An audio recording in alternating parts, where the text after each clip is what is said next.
When it comes to buying or renting a house, a lot of people ask me, should I buy a house or should I rent a house? Here, I would love to reply to this question, but there is no one answer that fits all. Louis, what do you mean?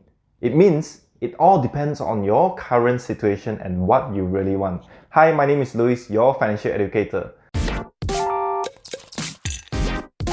McDonald's or Burger King, Pepsi or Coke, Marvel or DC. The greatest showdowns often involve fervent debates and strong emotions, but none of these showdowns impact your life quite as much as the rent or buy decision. After all, this is usually a 6-digit financial transaction that could profoundly impact your finances and the way you live.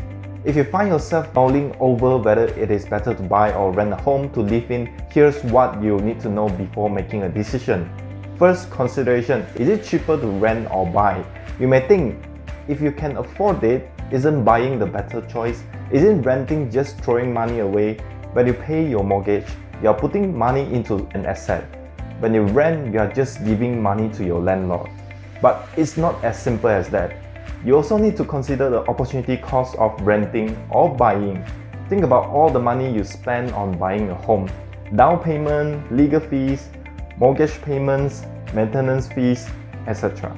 If you could invest this money in a high-yield investments instead, renting could actually be more cost-effective in the long term. On the other hand, if you rent a home, you lose the opportunity of enjoying the equity gains if the value of your home increases. Whether or not renting or buying is more cost-effective in the long run depends on the multitude of factors such as how long you plan to stay in the home, how much it appreciates each year, and how much you could have made by investing the down payment. Also, let's just say you really want to buy.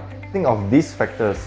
Deciding between renting and buying doesn't just come down to which is the cheapest. However, you need to take into account your specific life circumstances.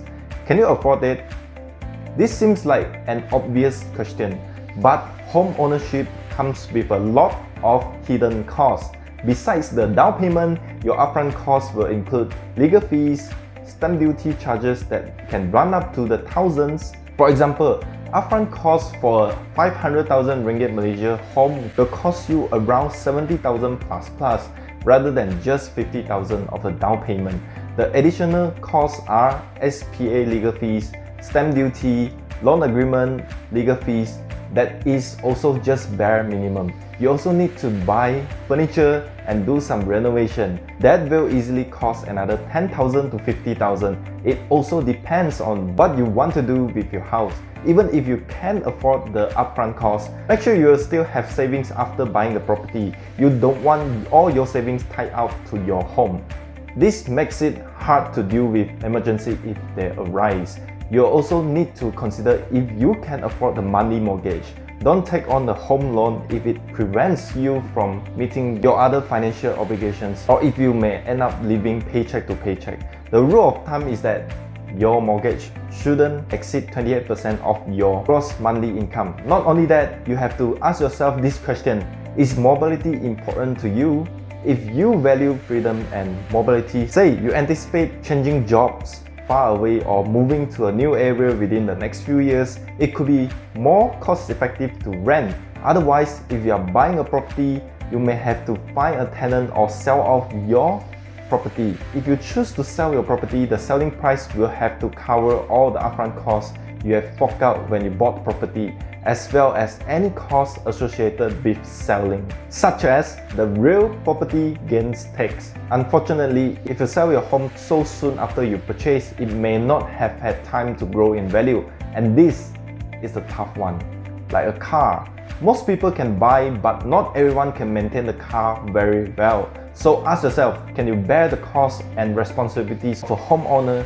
Aside from the mortgage, homeowners also have to service the following expenses: quit rent for landed properties, property assessment tax for landed and non-landed properties, sinking fund for non-landed properties, maintenance fee for non-landed properties.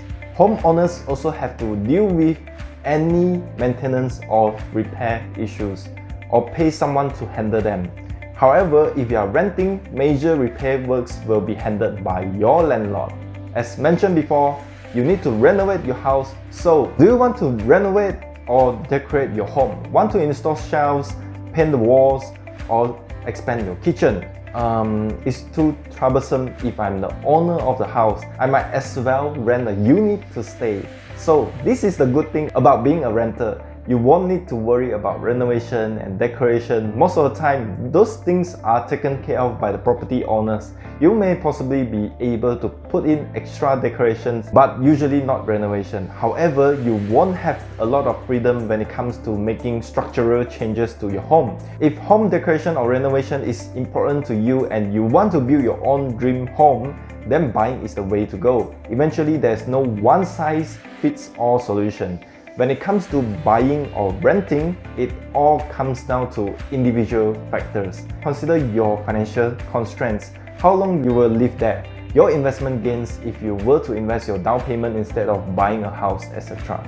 Using a buy or rent calculator is a good way to play with these variables before you make a decision. In short, neither renting nor buying is inherently better than the other. If you find this video useful, make sure you comment below and hit the like button. If this is the first time you're watching my video, make sure you hit the subscribe button. Every single week we upload 2 videos for you, so hit the subscribe button and go ahead and watch the other videos right now.